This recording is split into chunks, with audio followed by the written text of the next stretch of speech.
FlyQuest. It's more about trying to play through Johnson and Afro, trying to get them ahead and really kind of have their success through bot lane. Yep, have seen Winsome on All-Star at least once already, but it's actually one of his better games. As Misfortune is the final pick there for Johnson. It has been a minute since I've seen this champion. It has been a long time, and MF has so many different builds that you don't really know exactly what you're going to see.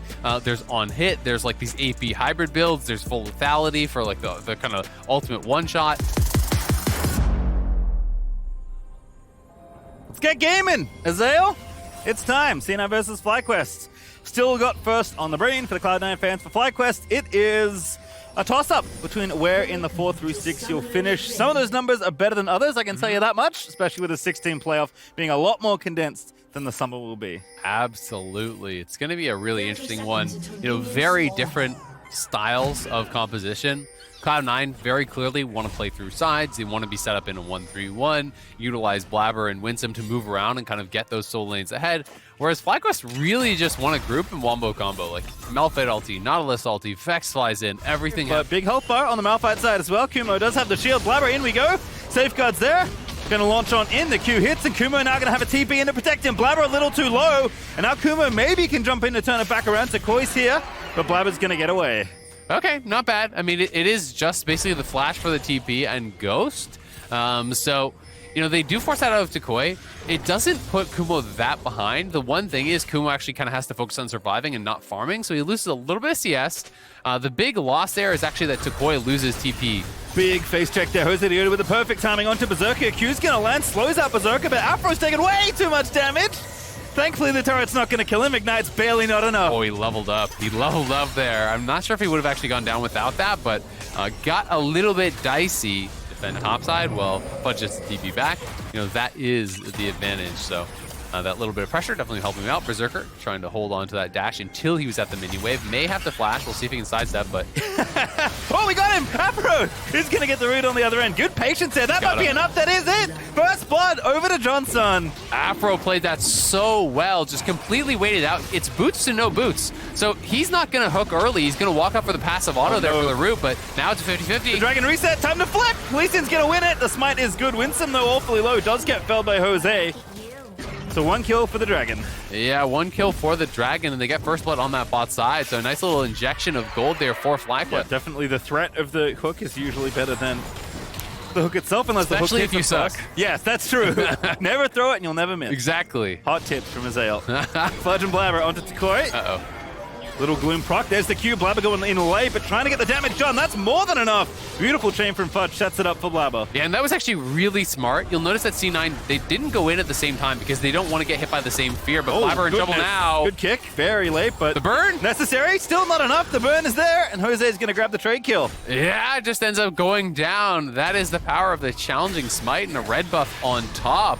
That burn was serious there, but yeah, Cloud9 did a nice job because Vex had the fear ready. You'll notice that they send in Fudge, they wait till the fear is used, then Blabber goes in on the vault, because if they both go in at the same time and they both get feared away, likely Vex can just walk it out. So a nice little layering there. Can't actually afford tier plus armor. He wanted to go armor to make sure he could live, as Winsome will be forced to flash there, but should... Oh, the hook's good. No, that should be enough. Winsome, no ulti. Alistar very squishy. One last order needed. Takoi's good for it. And JOSEDEODO going for the combo. That was sick. Pushes Berserker back. Is Afro coming in with the hook there? Yeah, I thought he was just going to walk it out, but nicely done. Yeah, Kumo's just doomed, right? Essentially, he couldn't afford a tier plus enough armor to really feel safe in the lane, so he just went pure armor. And then as Summit, you just force him to spend his spells on trading, on last hitting. You tax the mana pool. You are resourceless here. You're just going to keep healing up, keep taxing that, and once he zoom, he cannot last hit that easily. It's actually pretty difficult to keep the wave off your tower, so Summon has just been relentless on pushing this in, and Kumo is really starting to kind of lose control. I mean, it's like if Trinimir walks up like that and you try to spend your spells on him to push him back, then you're actually going to mess up your CS, and if you just get the CS, well, then he's going to take plates. So Summit pushing the pressure pretty heavily here.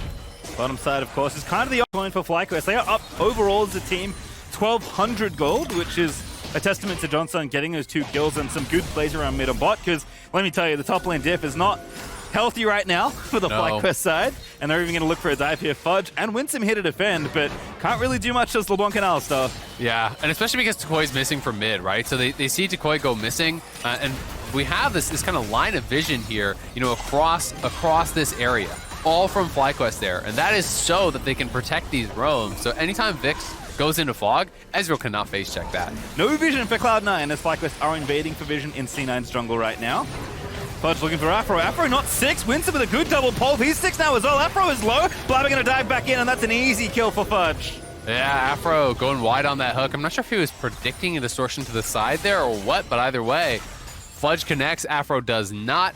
And C9, with the extra members in the area, they come in and they punish big time.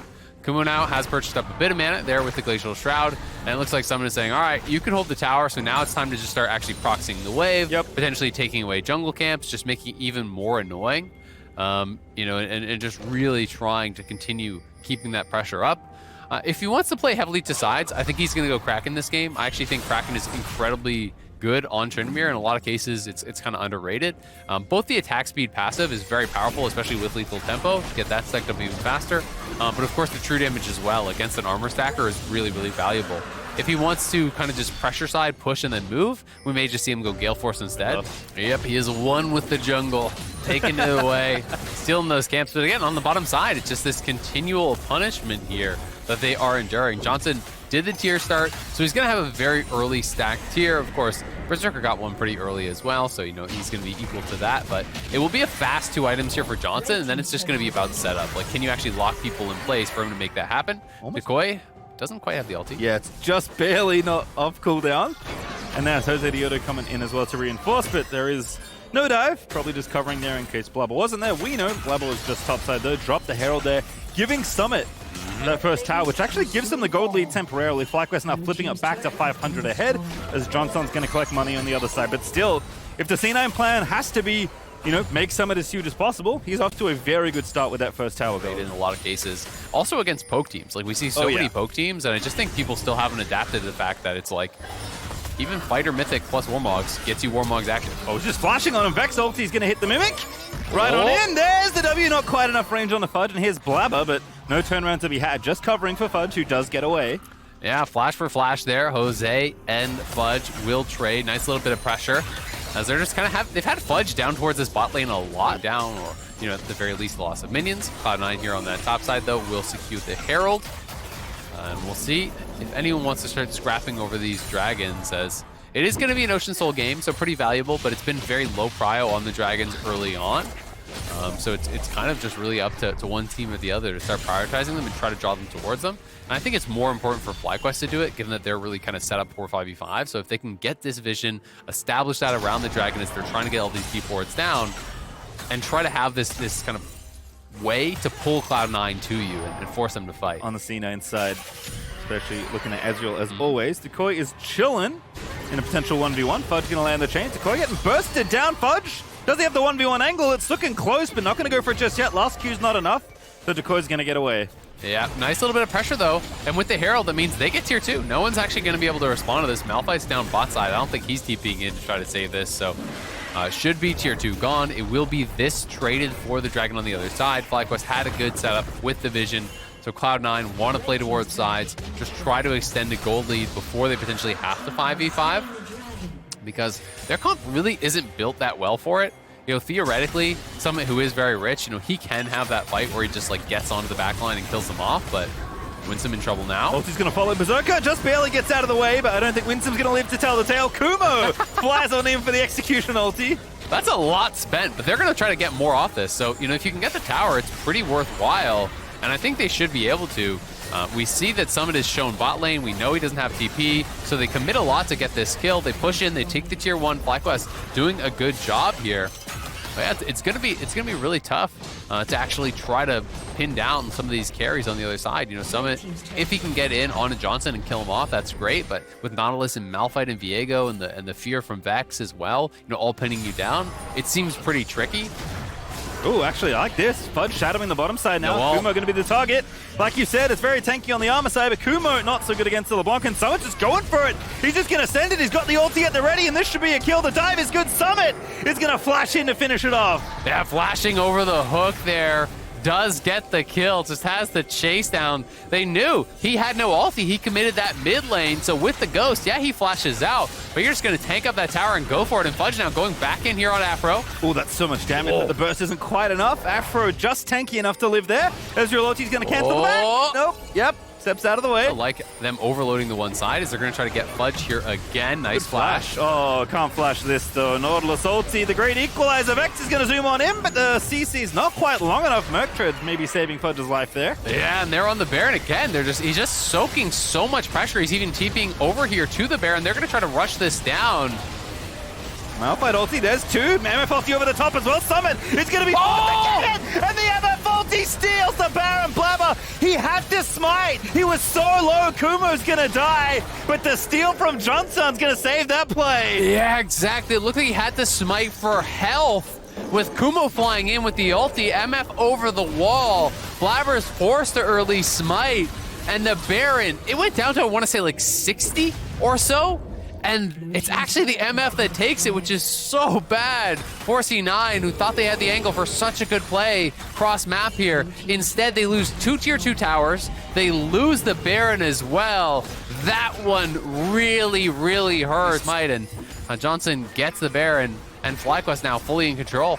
And before that happened, it was Cloud9. They were up 1,500 gold. After that, yeah, FlyQuest are up 1,500 gold. And it's hard to push into Baron. This is the thing. It's like, it's such a big swing in the game because if 1-3-1 gets Baron, all of a sudden Tryndamere is enabled to really take all these towers. Yeah. And you're kind of bleeding an inhibitor maybe, and then the game is in an awkward state because you're locked into your pace. You can never leave, and LeBlanc and Tryndamere are doing all these backdoor shenanigans. With that steal, it's the swing of 3k gold because it's plus 1.5k to FlyQuest for taking it instead of negative 1.5k, right, for C9 taking it. And so we're going to see maybe a pick here on Winston mid. More engaged. Alsop forced to pop the ulti. Vex is going to ride on in. The damage is still enough through the alley ult. It's Afro that picks it up. Another good pick, but yeah, you just can't push into those Baron minions. They help you defend the towers so much. So Cloud9 in a lot of trouble now. FlyQuest is going to get another dragon. Yeah, Tukoi found him. That burst is massive on the Blabber. No fear, thankfully, but Blabber's going to live. Berserker trying to counter ulti is to push them away, but there's still 30 seconds left on this Baron. Yeah, and this is Soul Point now. Soul Point with the Ocean Soul. So, you grab that up. They have a much tankier front line, of course. We've seen Winston die a lot this game. Not even in like super crazy positions, but Cloud9 has just kind of lost control of the map. And because they're so committing to the 1-3-1, to the side lanes, and FlyQuest has really good engage. Like, they are willing to spend everything on an ulted Alistar. Pretty good. 1-0-4, not a bad scoreline to turn in, but it is Johnson still alongside Kuma that really saved a game that was trending in C9's direction, certainly far from over, even with the advantage Cloud9 had, but they flipped the game completely on its head. Yeah. Soul Point now, gold advantage still for them, as C9 are looking. Now someone's involved in the 5v5. Afro's going to be the target, but that damage onto someone. He's going to force a pretty early ulti till Afro's going to die. Jose's ult in 1 second. Out of position, but Jose is going to keep on going. Kumo has the ulti at the ready. Can they find someone to click on? No, they cannot. It's 1 kill for C9. Oh, yeah, they're going to be able to get out. Man, that was really close because Johnson just didn't quite have his ulti. When they actually push in on that angle, trying to cut through that side brush over by the Raptor, stole that Baron away from you with 2 people. If they have everyone there, they have so much AoE engaged. If you go into the pit with Malphite, Vex, MF around, that is scary stuff. But Johnson caught!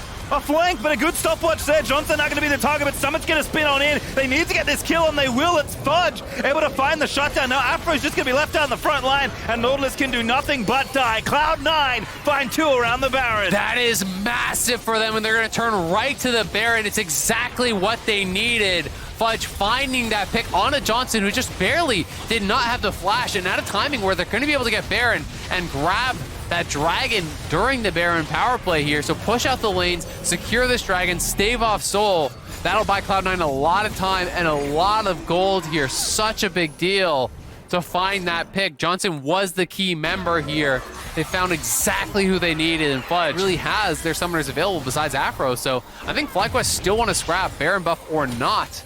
And they're going to force Cloud9 to come to them and try to force them to win a 5v5, which is going to be really, really tough. We'll see if Blabber can maybe steal this dragon or something, because Ocean Soul would be probably doomed. Summit also with a big flame, but Winsome an easy target for FlyQuest to start out on. Does Fudge ulti. behind. Takoi goes in, but here's Summit again. Fudge also trying to pincer on in at Cloud9. They may have found it. Takoi gonna be a target, but Blabber is just gonna get Malphite ultied into oblivion, but Summit is just going into the thick of the enemy backline. He is trying to 1v5. He's taken out Kumo, but the ulti's gonna run out. He flashed out of the way. JOSEDEODO finds a kill on the other side as Johnson able to grab 2 on the other side of it all. A double Berserker, but it's just not enough. Fudge is alive, but not for much longer. Jose finds the outplay, and that's the ace for FlyQuest. It is indeed Tuki time, the last man standing. It's an absolute bloodbath.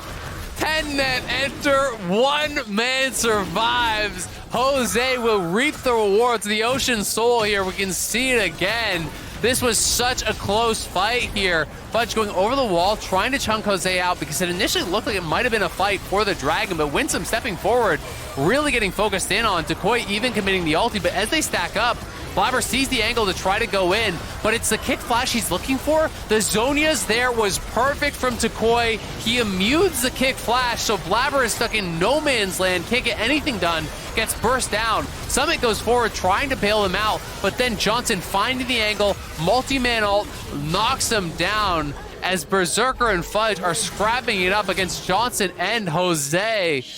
They do knock down Jose, but it was all up to him, and he's able to finish it off. Last man standing, smile on his face. He knows that is going to help their chances tremendously in this game with Ocean Soul in the back pocket. The easy target, because Cloud9 just have no vision. They're trying to room together and get some, but FlyQuest committing forward to the top side. It's 4v4 right now. Winston sees the angle. It's Afro that he wants to go for. Berserker with the ulti from downtown does snag a couple. Now Berserker is going to be hit very quickly. Kuma with the TP as Johnson just takes out Fudge Takoi. Finds the ulti hook. Yeah, ulti on through, and Johnson finds 2. Yeah, they get 2, and now they're just going to keep pushing. Notice that Kumo didn't spend the ulti. Oh, that connects. I don't think you take that on Tryndamere, though. He has ulti up, so he can actually turn and kill you. But they can threaten a dive here. They can continue to push through. There's not a lot of wave clear, so I think it's at the very least going to be the inhib. You can see Summit's trying to push out mid frantically because he knows that they could go for multiple inhibs here potentially, and we'll see if they want to try to go for the end. They are posturing for it, so you've got to clear out these minions as best as you can. Summit now returning to the team, but still, it's a 3v4 here. It's a 3v5 when Jose regroups with them. Yeah, Jose a little too far away. They do manage to kill the wave. Tiamat Ezreal definitely helping out, as Cloud9 will only lose 1 inhib. Not a great news story for them. No. But better than what could have happened, certainly, as FlyQuest will back away very cleanly. Yep, but it's getting worse and worse, right? It's really starting to be a struggle here for Cloud9. And, you know, they have had a harder couple last weeks. You know, they have been taking some L's kind of unexpectedly. And now, Summit, he's just staying for this. Greedy. Takes the tower, gets slowed, but is going to get away again. Quick play Tryndamere is awfully hard to pin down, but Fire just going to ignore him. Yeah, exactly. But he's got to kind of play these types of circumstances. Winston again, how many times have we seen this game? Flashes out, does get away this time, but ult flash now burnt. Winston. Out of Baron. Always in the wrong spot, unfortunately for him. Again, it's just so hard. You have no vision. You have to try and get wards down as support. But you got to be with your team, right? It needs to be a team effort, and he's kind of just wandering down mid lane by himself. They do have a ward on them there. FlyQuest was looking for the Stern, expecting the C9 would think that they are on Baron. But they could potentially start it up now. When you have Ocean Soul, Baron's damage is nothing, right? Like, you can just stay on that thing forever. Goodness. Summit in some trouble That's here, a lot though. Of damage. Going to be forced to burn the ulti. Jose with a beautiful little play, snuck into the little fog that Viego sets up for himself, and FlyQuest with an easy 5v1 kill. Yeah, that is such a big deal. Richest man on the map for C9 is now down. They for sure go to Baron now. This is essentially a 3v5 because Winsome is nothing at this point. He has no flash, no ulti. If you go in, you get 1 combo off and you're dead. And so C9, I don't even think they're going to try. They just say, yep, got to take the L. The Baron is gone. They're going to give this one up, and they're going to hope they can make something happen later, but their chances are dwindling very, very quickly. FlyQuest will have Baron. They will show up for Elder, and they'll say, all right, what do you got for us now? Do their due diligence and sweep out wards behind them, as long as they have someone like the Malphite marking the Tryndamere, so we can't just get a free flank onto your backline. it's really tough for them to do anything. So they're going to try to fight here. Running at them, and there we go. Kumo no Takoi flying in. There's Kumo on the backside as Johnson is going to shut down Berserker's summon. Just CC'd to death like he can't do anything, and the rest of Cloud9 are just going to die. It's Fudge that finds the kill onto Takoi, but Blabber goes down to Kumo on the front side of it all. Wins some of the decent pulverize, but like, what are you going to do? It's 3v1. There's a turret hitting the Malphite, I swear. His health is just going up. It's a lie. The turret isn't real. JOSEDEODO hunts down Summit, and FlyQuest are going to keep their big playoff seed dreams alive. They will upset Cloud9. Oh my god, it's a day of upsets here in Cloud9. They drop another one. FlyQuest with a massive win. After yesterday, they had a very disappointing loss, a huge bounce back game for them to come in here against the top team in the league. They lose to Immortals, the 10th place. They come back,